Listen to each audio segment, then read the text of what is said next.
2016년 어린이집 하원길에서 4살 어린이가 차량에 치인 후 응급처치가 지연돼 숨진 사건 기억하시나요? 이 같은 어린이 안전사고를 방지하기 위해 이제 새로운 법이 시행됩니다.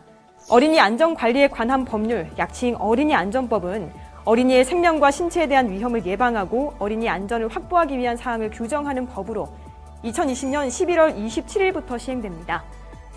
이제 국가와 지자체에 어린이 안전 종합계획을 수립하고 시행하는 적극적인 정책 추진 의무가 생겼고 어린이 이용시설 관리 주체에 응급조치와 안전교육에 대한 의무가 생겼는데요. 어린이 안전법으로 인해 어린이가 사고에 노출될 위험을 줄이고 건강한 삶을 누릴 수 있는 환경을 조성하는 데 한 발짝 더 다가섰습니다.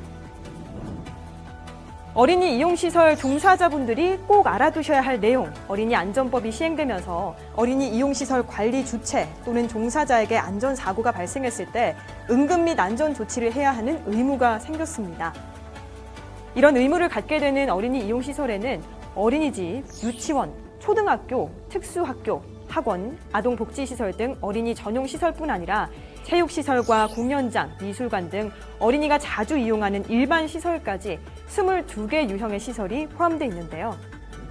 어린이 이용시설 관리 주체 또는 종사자는 어린이 응급 환자가 발생할 경우 즉시 응급의료기관 등에 신고하고 이송 및 그 밖에 필요한 조치를 해야 합니다.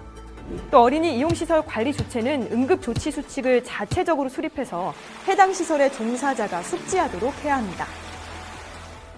심장과 폐의 활동이 갑자기 멈추었을 때 실시하는 심폐소생술은 대표적인 응급처치법이죠. 기도가 이물질로 인해 막힐 경우 이물질을 빼내는 하임리히법도 있습니다.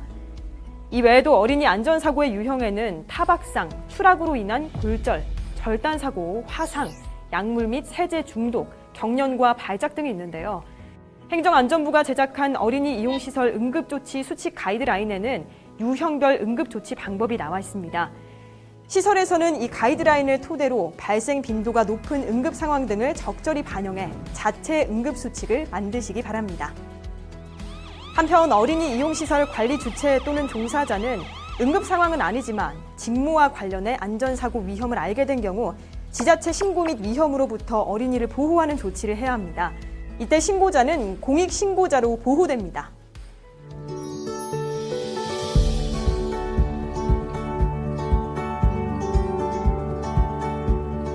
어린이 안전법이 시행되면서 어린이 이용시설 관리 주체는 종사자에게 어린이 안전교육을 실시해야 하는 의무도 생겼습니다. 안전교육은 왜 중요할까요? 최근 응급처치 교육을 꾸준히 받았던 승무원이 기내에서 호흡 곤란에 빠진 어린이를 하임리히법으로 구하고 평소 소방관으로부터 심폐소생술 교육을 받았던 어린이집 교사가 심정지로 쓰러진 소중한 생명을 지킬 수 있었던 사례를 보면 안전교육이 얼마나 중요한지 다시 한번 되새기게 됩니다. 그렇다면 안전교육은 어떻게 실시해야 할까요? 안전교육은 지정받은 교육기관에서 받을 수 있는데요. 어린이 이용시설 관리 주체는 안전교육 대상자가 교육 대상이 된 날로부터 3개월 이내 최초 교육을 받도록 해야 합니다. 안전교육은 매년 4시간이며 교육 내용에는 응급상황 행동 요령, 주요 내외과적 응급처치 이론, 소아 심폐소생술을 포함한 응급처치 실습 교육 등이 포함돼야 합니다. 교육 비용은 기본적으로 자부담이지만 영세 어린이 이용시설 등에 대해서는 부담 경감 및 안전교육 조기 정착을 위해 국가에서 교육비 지원 사업을 실시할 예정입니다.